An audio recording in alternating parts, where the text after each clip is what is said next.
Bonjour José, merci beaucoup de m'avoir reçu pour cette interview pour Diacritique. Donc, le livre que tu viens de publier, le dictionnaire amoureux de la traduction, est sorti chez Plomb le mois dernier, donc c'est pour ça que je suis ici aujourd'hui. Merci. Avant de parler du livre, donc je voudrais que tu te présentes toi-même à nos amis qui nous écoutent. Je m'appelle José Camoun, c'est mon nom d'usage, c'est le nom de mon ex-mari qui me l'a laissé généreusement lorsque nous nous sommes séparés parce que j'avais déjà traduit des livres sous ce nom-là. Mon nom de naissance c'est José Piazza, donc ça fait 2 noms métèques. Mon prénom José c'est le prénom de mon père. J'ai 2 autres prénoms aussi, Anne qui est le prénom de ma grand-mère maternelle et Geneviève qui est le prénom de ma grand-mère paternelle. Et en somme, j'ai rien à moi, si on y réfléchit. Aucun nom à moi. J'avais bien pensé prendre un pseudo un jour. Je crois que j'aurais pris le pseudo Regina Bergondi, parce que je trouvais ce nom très joli. C'est celui de mon arrière-grand-mère.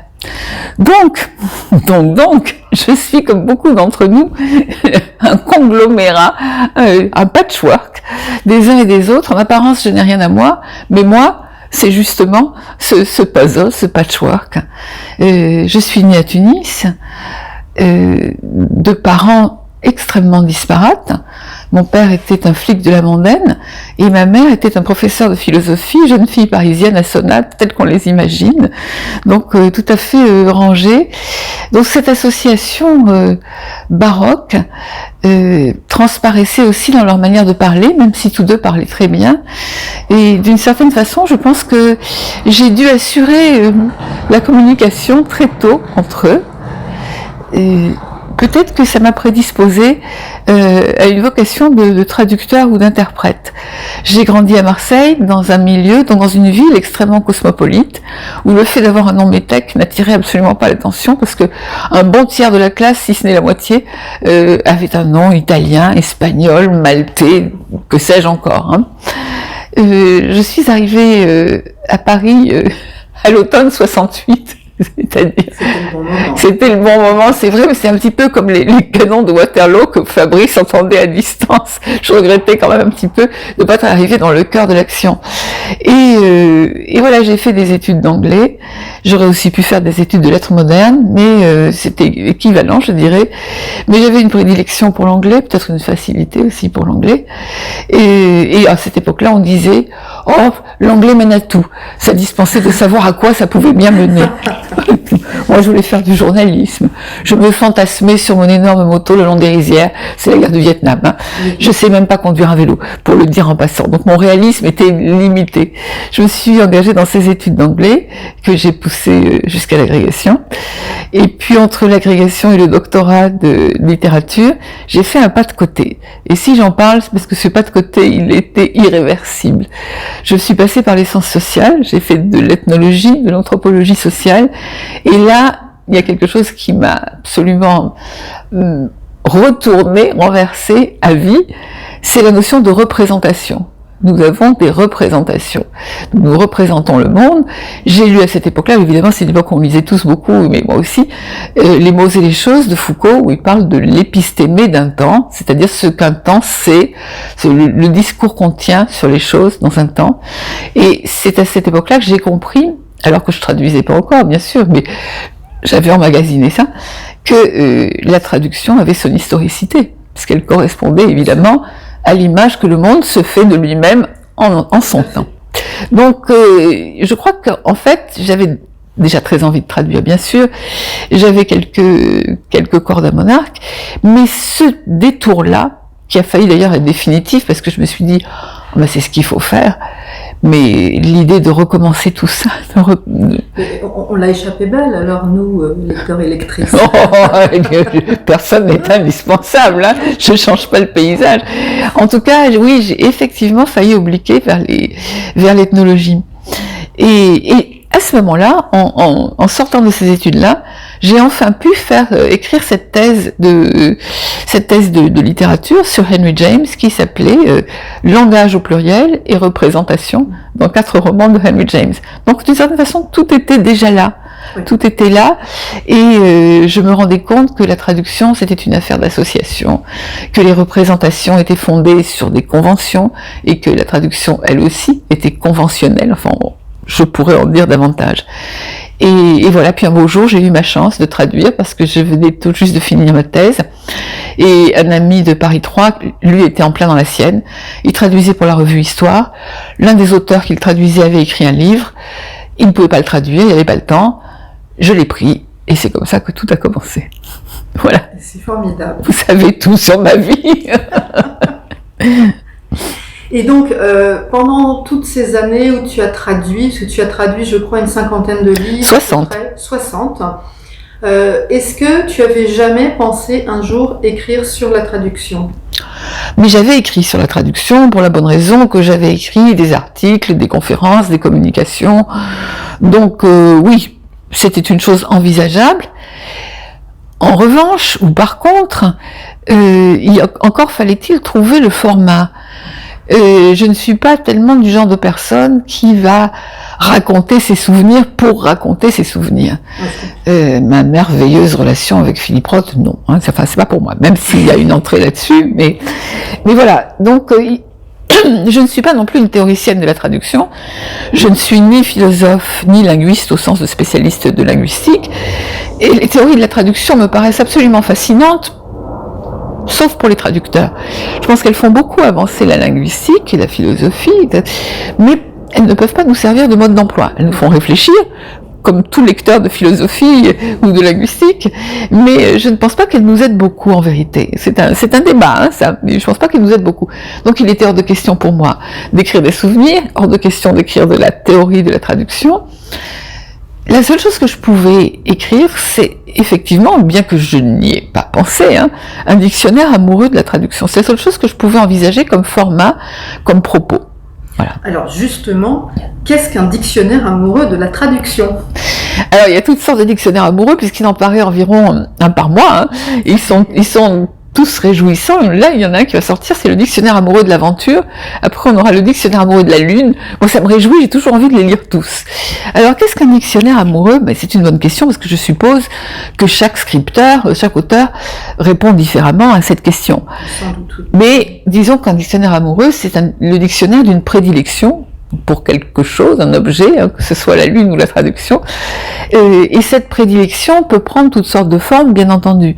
C'est un peu l'histoire, évidemment, je dirais qu'en filigrane, c'est un peu l'histoire d'une vie aussi, parce que c'est vraiment un retour sur toutes sortes d'expériences, mais ce que j'entendais, moi, faire, de façon à la fois modeste, j'aime pas beaucoup cet adjectif, mesuré, mais spécifique, c'était mettre en tension plusieurs champs de la vie quotidienne, intellectuelle, émotionnelle, pour montrer que la traduction les traversait, qu'ils étaient traversés par la traduction.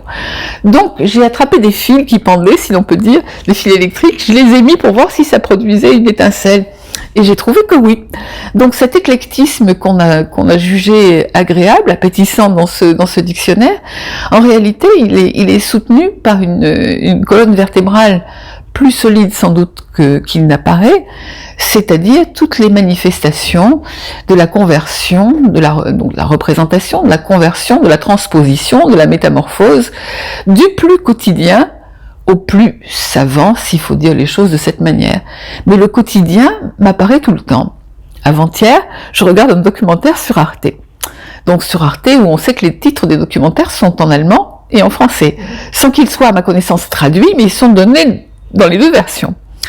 Ce documentaire est sur le masculinisme en Allemagne, les mouvements masculinistes. Bien que je ne lise pas l'allemand, je vois bien que le titre allemand, c'est « Être un homme, virgule, c'est quoi ?» C'est tellement proche de l'anglais. Pas du tout pareil. Être un homme, c'est quoi ? Le titre français, c'est « L'identité masculine en question ». Tout ce qui nous sépare. Tout ce qui nous sépare dans notre manière de penser, de nous exprimer, de considérer qu'un titre est sérieux. Pour faire sérieux sur Arte, eux ils disent être un homme c'est quoi ? Ce que certainement les Britanniques auraient pu dire aussi, ou les Américains. Mais nous, l'identité masculine en question, on passe tout de suite par la Constitution. Eux ils sont dans la jurisprudence, nous on est dans la Constitution, on est dans vraiment ce qui vient d'en haut, l'abstrait, le conceptuel. Voilà, et bien moi je suis tout le temps frappée par des phénomènes de ce genre. D'où l'éclectisme de mon dictionnaire, parce que c'est du quotidien en fait. Et alors justement, comment est-ce que tu as fait pour composer le dictionnaire? Parce que bon, déjà l'idée t'a paru, donc tu me l'avais raconté lors d'un dîner avec Jean-Louis Chifflet. Absolument. Ça, c'était une anecdote assez amusante. C'est très drôle. C'était même un déjeuner puisque c'était au temps du couvre-feu. Ah oui. Et c'était pas n'importe quel déjeuner, c'était le déjeuner de la Saint-Valentin. Alors pour un dictionnaire amoureux, quand même, c'était drôle. C'était prédisposé. Absolument, nous avions tous les deux une coupe de champagne à la main qui venait d'être servie. Et je dis, vous devriez faire un dictionnaire amoureux de la traduction. Il m'a répondu, c'est pour vous. Oui. Et là, oui, ça a fait tilt. Absolument, ça c'était le 14 février. Le 1er mars, j'avais un rendez-vous avec l'éditeur, Grégory Berthier. Le 3 mars, j'avais un contrat. Waouh. Alors, ce qui me fascine, c'est que ça a été d'une rapidité extrême. Donc, si ça n'était pas un projet que tu avais déjà en tête, en fait, ça veut dire que tout était déjà là en toi. Oui. Tu sommeillais en quelque sorte. Je pense que ça frémissait. Hein. I was simmering. Emerson made me boil. Donc ça frémissait. Et ben là, ça a bouilli. Mais ça frémissait, bien sûr. Lequel d'entre nous, Karine, n'a pas, au fil des années, aligné des considérations, des réflexions, des interrogations sur sa pratique, quand même. Hein. Oui, ça nous est commun. Et d'ailleurs, je pense que n'importe quel d'entre nous, traducteurs, pourrait écrire un dictionnaire amoureux de la traduction. C'est seulement le mien. Ce n'est que le mien. Celui-là, c'est le mien. Oui, mais justement, enfin, ce que je trouve vraiment tout à fait extraordinaire dans ton livre, c'est, comme tu disais, cet éclectisme, mais c'est encore plus que cet éclectisme, parce que c'est ce que je t'ai déjà dit, c'est que pour moi, ce dictionnaire te reflète toi complètement, ce qui correspond exactement à ce que tu dis. Parce qu'effectivement, il y a une très grande érudition, et en même temps, il y a une légèreté que moi, je trouve fantastique.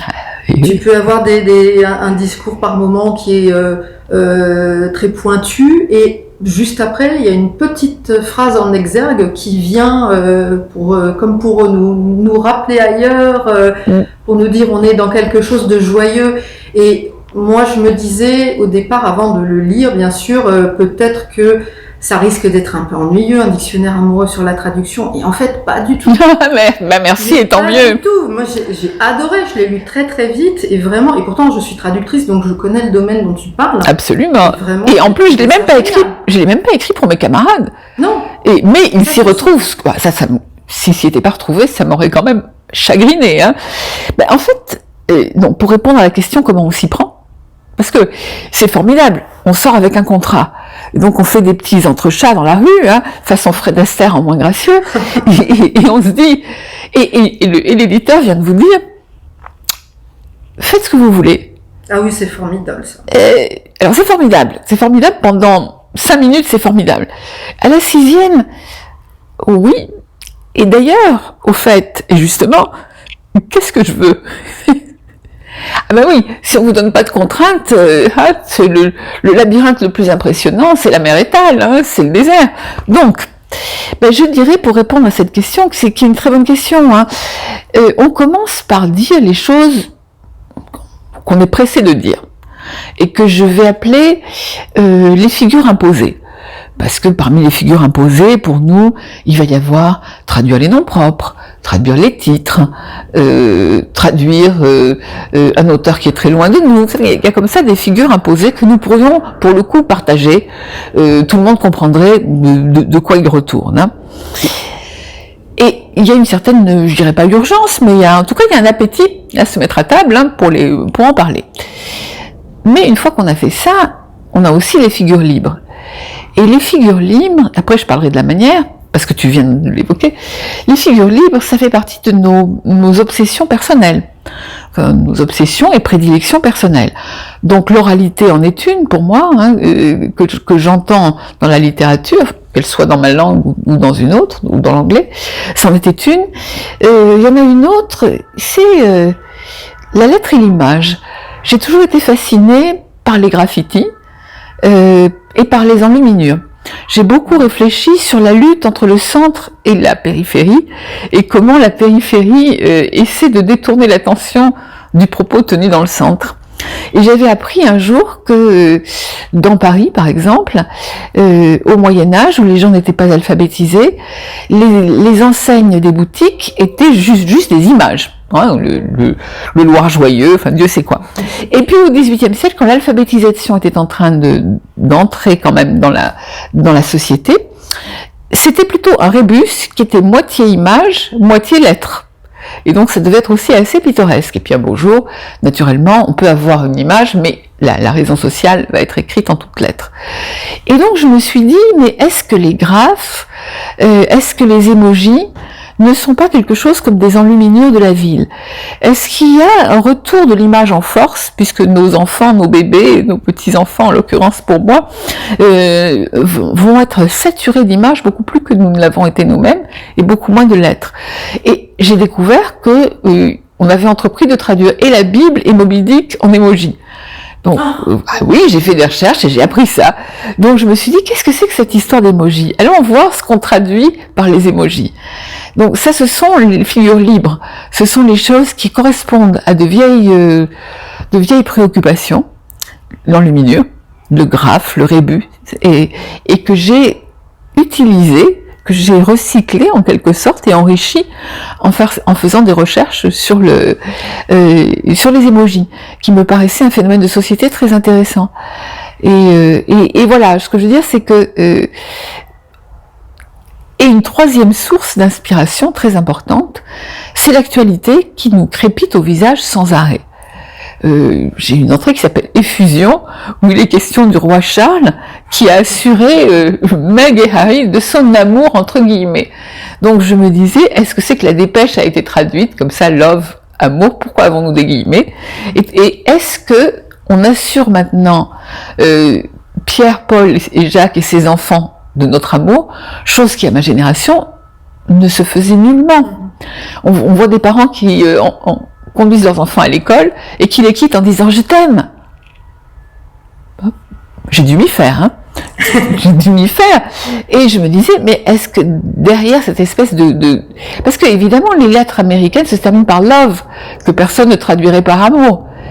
Et qu'on traduirait peut-être par bisous. Voilà. Drôle de traduction. Oui, c'est quand même, ça me fascine, mais ad vitam.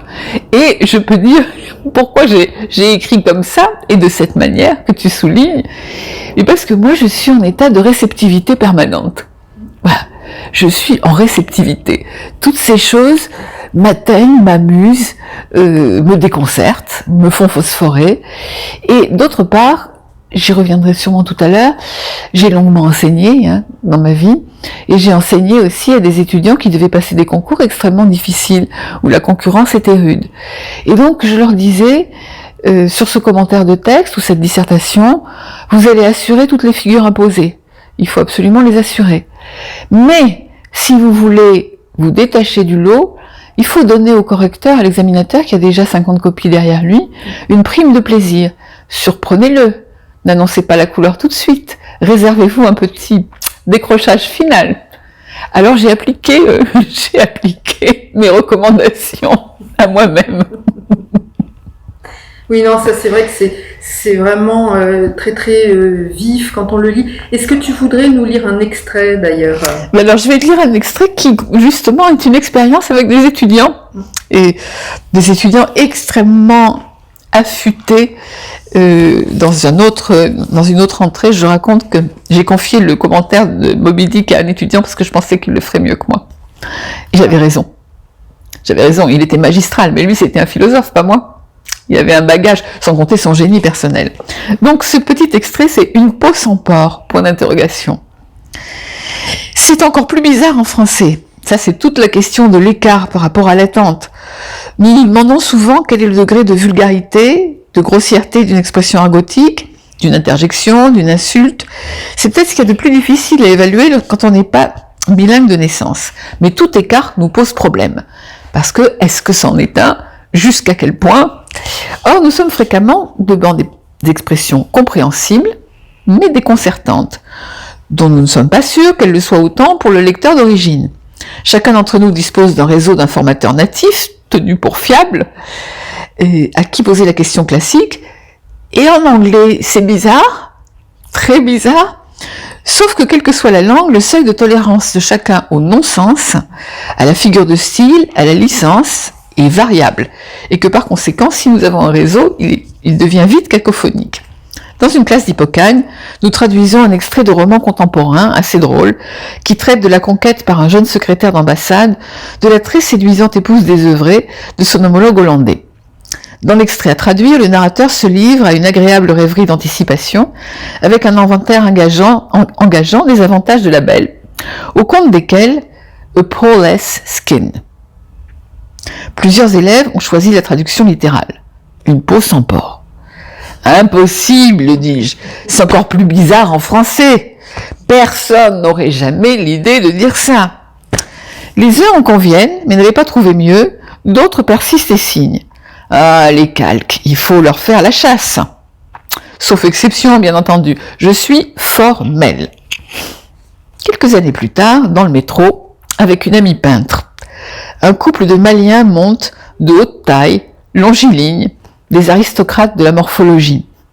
Leurs membres semblent sculptés dans un bois parfaitement poli. Mon ami l'artiste se penche vers moi et me souffle en toute innocence. Une peau sans pore. Et ça, c'était bien la réflexion d'une artiste, effectivement, et pas d'une linguiste. Oui, mais voilà, c'est-à-dire qu'on ne peut jamais dire jamais dans la traduction. Non, mais ça, bien entendu, je suis tout à fait d'accord. Il faut s'adapter en permanence. Mais néanmoins, je voudrais encore revenir sur ce côté, cette véritable gageure qui est ton dictionnaire, parce que évidemment, on ne peut absolument pas parler de tout, mais tu y parles des 1000 et une nuits, tu as une entrée qui s'appelle Fuck You, tu parles... Fuck You, je t'embête. Elle s'appelle Fuck You, je t'embête. Oui, c'est ça, pardon, j'ai oublié l'essentiel. Tu parles de Shakespeare, tu parles du Klingon et tu parles également de la langue des signes. Donc ça, c'est quand même... j'ai l'impression que tu as essayé de pousser les limites jusque dans leur dernier retranchement dans tous les domaines. Mais c'est l'expérience d'une vie quand même. Puis alors, après, quand on commence à écrire un dictionnaire amoureux, on fait de longs séjours en bibliothèque et un livre mène à un autre, c'est-à-dire c'est un caractère arborescent bien sûr. Hein. Les 1000 et une nuits, je voulais commencer par les 1000 et une nuits parce que il me semblait que cette traduction, chez nous par Antoine Galland, la première, au début du XVIIIe siècle, cette traduction concentrait tous les problèmes, à savoir le premier problème, l'établissement du texte. Parce que nous, évidemment, toi, moi et la plupart de nos contemporains, en général, on traduit des textes qui sont parfaitement établis, c'est l'éditeur qui les a envoyés, voilà, ils sont estampillés. Mais il est évident que les 1000 et une nuits sont des contes qui ont été transmis les uns par la tradition orale, les autres par la tradition savante, le miroir des princes, on pourrait dire. Les uns sont arrivés de Perse, et donc traduits en arabe déjà. Les autres sont peut-être arrivés de Chine, ont voyagé de Chine ou de l'Inde. Donc Antoine Galland se trouve devant, en réalité, un corpus qui n'existe pas. Il va devoir le fabriquer, son corpus. Ensuite, il va devoir, je dirais, repayser l'Orient en Occident, et ça va être une des premières tentatives quand même. Hein. Il va falloir qu'il acclimate l'Orient en Occident, ce qu'on lui a copieusement reproché par la suite, mais ça c'est l'historicité de la traduction. Il a des mécènes, il a des protectrices qui sont des personnes, et c'est la fin du règne de Louis XIV, donc on est dans une certaine austérité. Hein. Il n'est pas question de raconter des grivoiseries, des choses licencieuses comme il y en a toutes les 4 pages dans les 1000 et une nuits. Donc effectivement, il va faire tout un travail d'adaptation au goût français. Et derrière lui, il sera lui-même traduit dans d'autres langues européennes, directement. Derrière lui viendront des chercheurs qui diront non mais ça c'est pas dans le corpus. Derrière lui viendront des chercheurs des traducteurs qui diront ah mais c'est très infidèle, les fameuses belles infidèles. C'est à peine misogyne l'histoire des belles infidèles, soit dit en passant, hein, parce que si elles sont belles, elles ne peuvent pas être fidèles. Notez bien hein, quand même, c'est l'origine de ça. Bref, donc là j'ai fait quand même de longues recherches et il me semblait qu'il fallait commencer par là aussi parce que c'est magnifique la traduction des 1000 et une nuits. C'est ce pont entre l'Orient et l'Occident. C'est plein de surprises. Parce que finalement, les traductions les plus proches du texte avant les traductions contemporaines, ce seront celles qui auront paradoxalement la conséquence d'altériser l'Orient. C'est un vaste sujet. Oui. Donc, c'est l'histoire d'une vie, bien entendu, tu l'as très bien dit. C'est-à-dire que n'importe qui sera très amusé de regarder le sketch des inconnus. Fuck you, je t'embête. Les sous-titres qui édulcorent complètement la bande originale. Donc ça m'amusait. Et après, bien sûr, Shakespeare, ça me semblait une figure imposée. Voilà. Et quant à ce monologue de Juliette, il m'a toujours obsédée. Je trouve extraordinaire que Shakespeare, un homme, à son époque, ait mis la voix du désir dans le corps d'une fille de 14 ans. Et quelle voix du désir! C'est extraordinaire. On arrive à une espèce de régression, c'est presque un babil. Je trouvais ça extraordinaire. Et comment on peut faire pour le traduire? Peut-être qu'on peut pas, mais donc en fait tout ça c'est le Klingon. Moi quand j'ai lu les Fous du langage de Marina Jagello, probablement à la fin des années 70, quelque chose comme ça, j'ai été stupéfaite, j'ai été intéressée par les pentecôtistes, par les inventeurs de langue. Je me suis intéressée très tôt à ces histoires-là, la recherche de la langue parfaite, etc. C'est un peu, c'est assez logique en même temps. Je pense pas que ça soit. Mais du coup, tous ces bouts et ces morceaux, ils entraient dans le chaudron, dans mon chaudron, dans mon melting pot qui melt rien du tout d'ailleurs. Hein. Ils entraient dans mon dictionnaire amoureux. Bien sûr, c'est l'histoire d'une vie. Ah oui, ça c'est évident. Alors, il y a une expérience, évidemment, à laquelle tu fais référence dans le dictionnaire qui, moi, m'intéresse particulièrement. C'est celle de la retraduction. Donc ça, c'est quelque chose que moi, je n'ai jamais fait. Et toi, tu as eu la chance de retraduire deux textes majeurs qui sont 1984 de George Orwell et Sur la route de Jack Kerouac. Donc, j'aimerais bien que tu nous parles un peu de cette expérience, de comment tu as abordé les choses et puis quelle est la différence par rapport au fait de traduire pour la première fois un texte. Alors oui, mais tu as tout à fait raison. C'est là sans doute aussi que j'ai commencé à actualiser, si on peut dire, mes réflexions sur l'historicité de la traduction. On me demande de retraduire Sur la route. C'est le premier des deux que j'ai retraduit. Hein. Moi, je l'avais connu dans sa version française quand j'étais au lycée. Il circulait de manière presque un tout petit peu sous le manteau. Il n'était pas vraiment transgressif, mais c'est la limite. Quand j'étais en première, donc en 1967. Donc ça dit, voilà, c'était il y a très longtemps. Et donc on regardait ça, les beatniks, il y avait quelque chose qui était un tout petit peu transgressif, juste un peu. Donc je connaissais la version française qui m'avait enchantée. Donc quand on me demande de le retraduire à 50 ans d'écart, en somme, je me dis, d'accord, mais qu'est-ce que j'ai à dire de neuf? Parce que si je n'ai rien à dire de neuf, c'est pas la peine que je le fasse. On ne retraduit pas pour retraduire. Donc, en le relisant, et en lisant bien sûr l'original que j'avais lu, l'original naturellement, je me suis dit on peut peut-être gagner en musicalité. Et c'était assez logique aussi que je me pose cette question, parce que j'ai toujours vécu entourée de musiciens, mon fils unique est musicien, et j'ai des amis musiciens, qui pour la circonstance d'ailleurs, m'ont fourni des cassettes où Kerouac lisait son texte en s'accompagnant au piano, donc ça c'était vraiment, pour moi c'était extraordinaire. J'ai pu écouter aussi des passages du concert qu'il décrit, George Shearing, etc. Donc la musique était très importante. Et puis il y avait cette grande question de l'oralité. Que ce récit il est fait par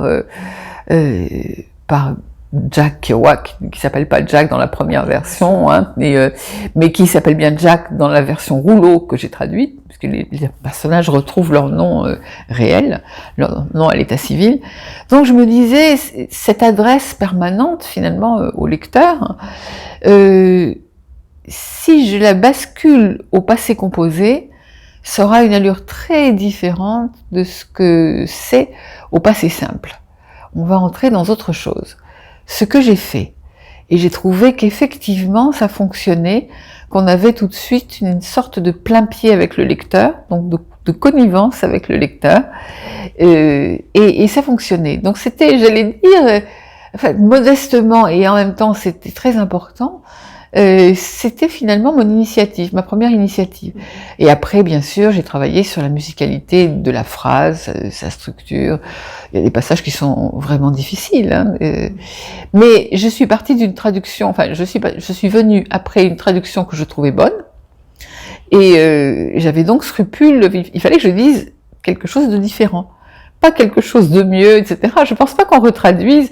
Ça, c'est une grande question. Je pense que le public se figure souvent, et le public ou les chroniqueurs, hein, qu'on retraduit parce qu'on corrige des erreurs, qu'on retraduit parce que ça n'a pas été bien fait, qu'on retraduit pour dépoussiérer. J'adore le concept du traducteur plumeau, hein, le traducteur Cédar, vous voyez, c'est pas ça du tout, ou qu'on décape les couches successives.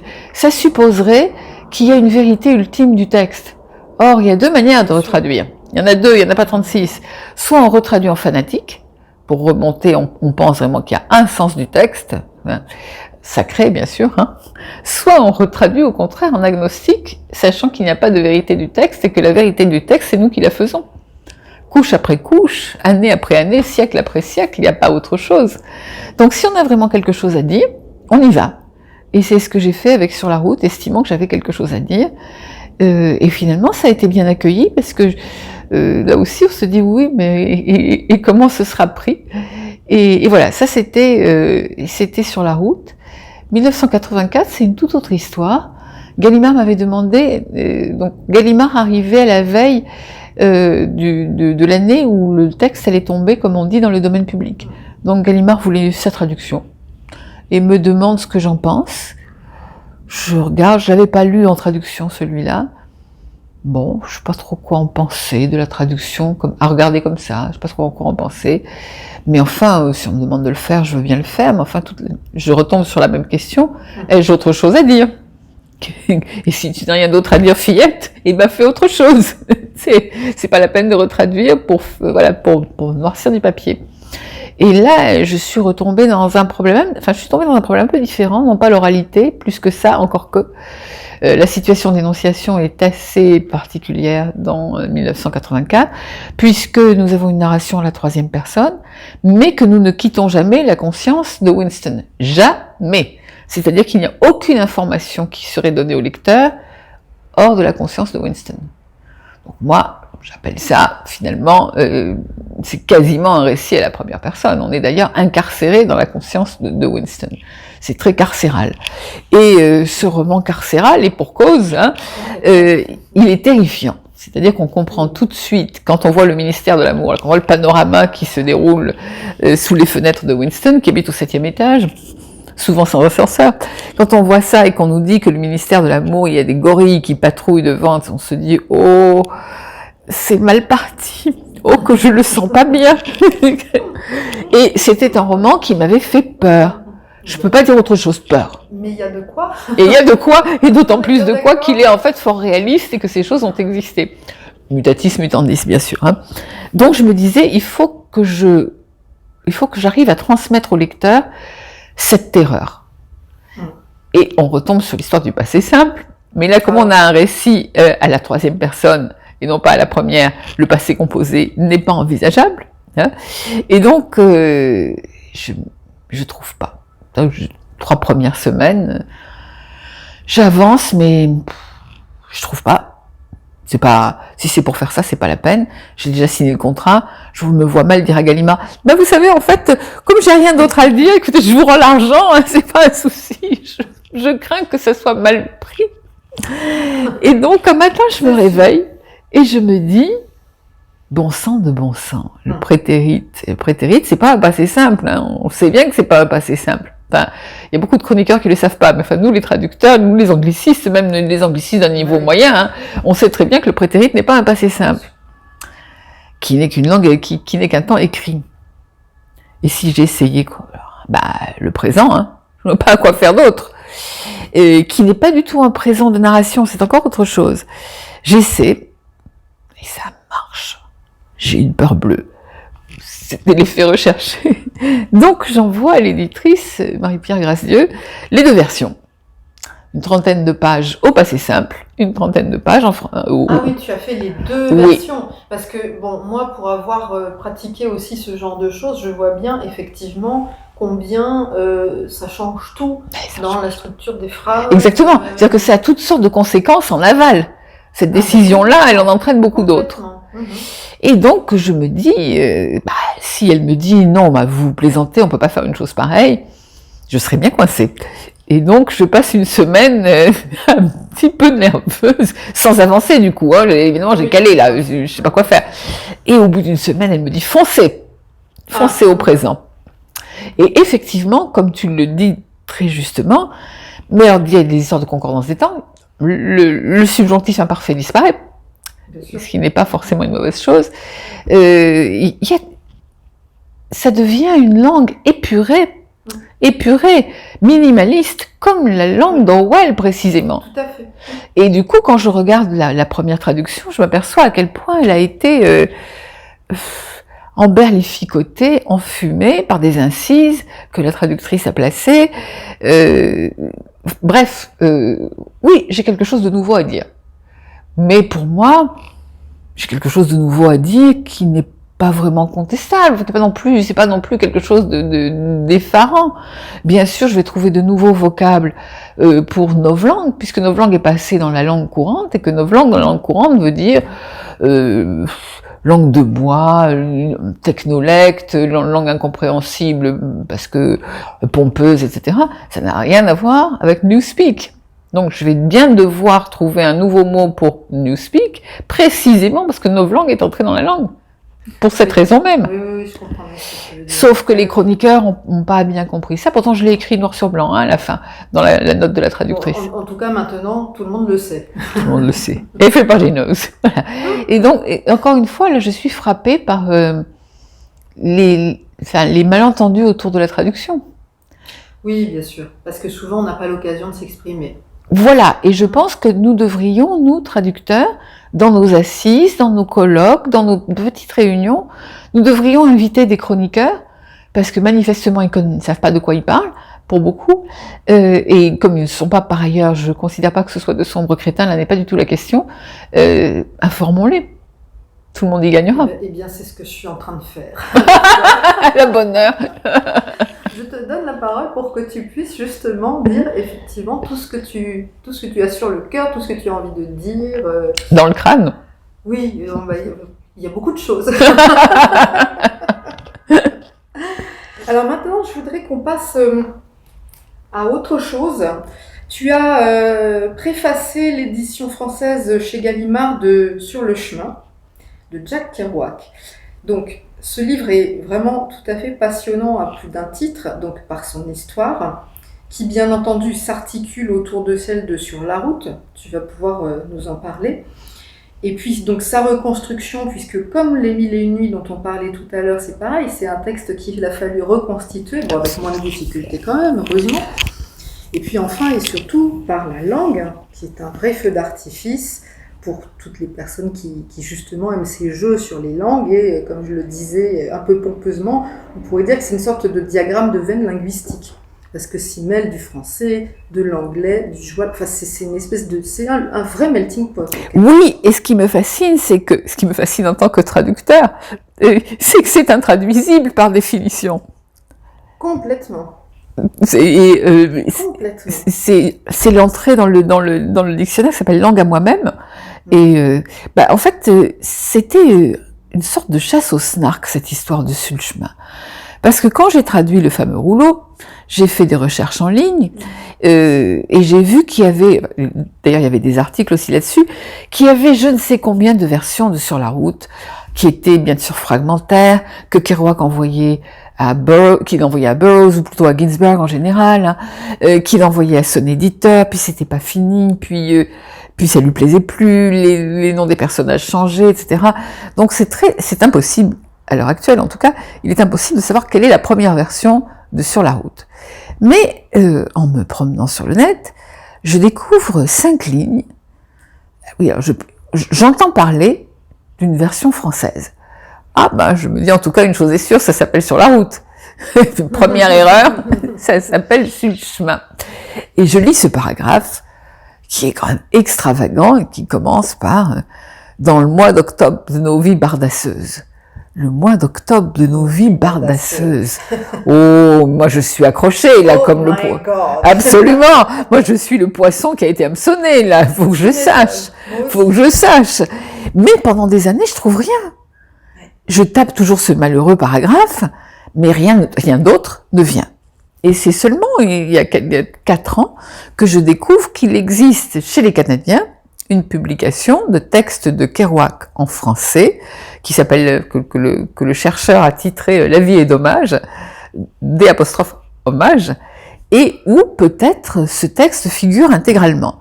Donc je le commande illico, et je l'attends avec une certaine fébrilité, et je découvre en effet un texte d'une puissance poétique extraordinaire, un texte où on ne comprend pas tout, où personne ne comprendra tout, car il est à la fois en français joual, en anglais, et que si on traduisait en français les parties qui sont en anglais, les vocables qui sont en anglais, hein, alors on aurait un texte sans relief, du coup, tout en français, et inversement, si on traduisait au contraire le français en anglais. Il est intraduisible, il m'a fait penser à une photo solarisée. Parce que quand on a fait un petit peu de photo amateur, hein, quand on met la photo dans le bain de révélation, il faut surtout pas de lumière, hein, bien sûr. Mais si, malencontreusement ou intentionnellement, on a ouvert la porte à ce moment-là, on a une photo dite solarisée. C'est-à-dire une photo où va apparaître à la fois le positif et le négatif. Elle est un petit peu couleur mercure. Ah oui, je comprends ce que tu veux dire. Positif, négatif. Et ben moi j'appelle ce texte-là, Sur le chemin, un texte solarisé. L'image vacille presque, et évidemment elle nous pousse dans nos retranchements. Est-ce que je comprends tout? Non. Est-ce que je sais lâcher prise quand je comprends pas tout? Est-ce que je vais essayer de faire des recherches pour tout comprendre? Et bien sûr, je vois que la phrase française ou joual a sa structure calquée sur la syntaxe anglaise, en fait. Hein. C'est tout à fait extraordinaire. Mais je vois aussi des vocables qui me semblent traduits directement, comme darkness en anglais, sombresse en français. Dans la sombresse... Mais il y a des choses extraordinaires. Ça nous fait jubiler, ça nous fait jubiler. Et le pauvre Kerouac, je dis le pauvre Kerouac parce qu'il a mal à sa langue. Hein. C'est une langue qui est totalement inavouable, elle est seulement orale, elle n'est pas écrite, et quand il l'écrit presque phonétiquement, ce qui est précieux pour nous, parce que du coup on l'entend.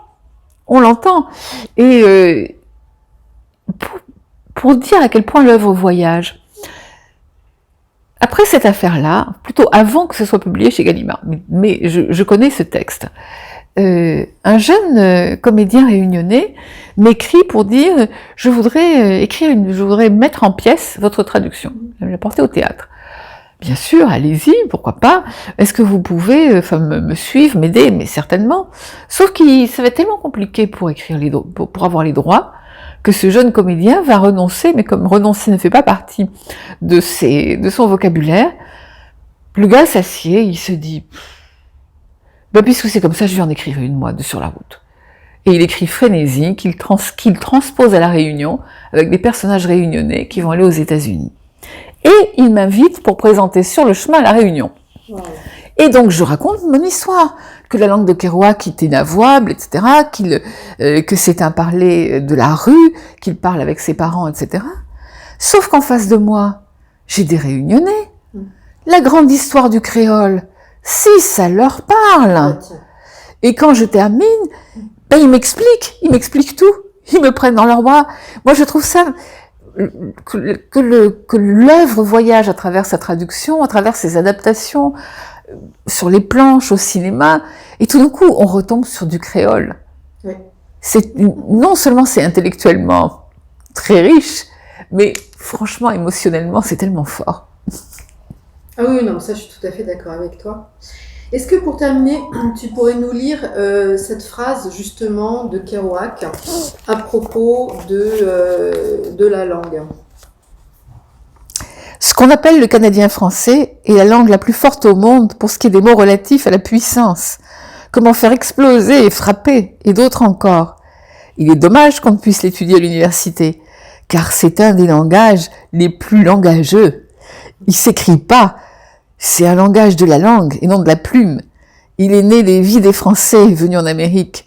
C'est une langue fantastique, énorme. Merci beaucoup, José. Merci, Karine.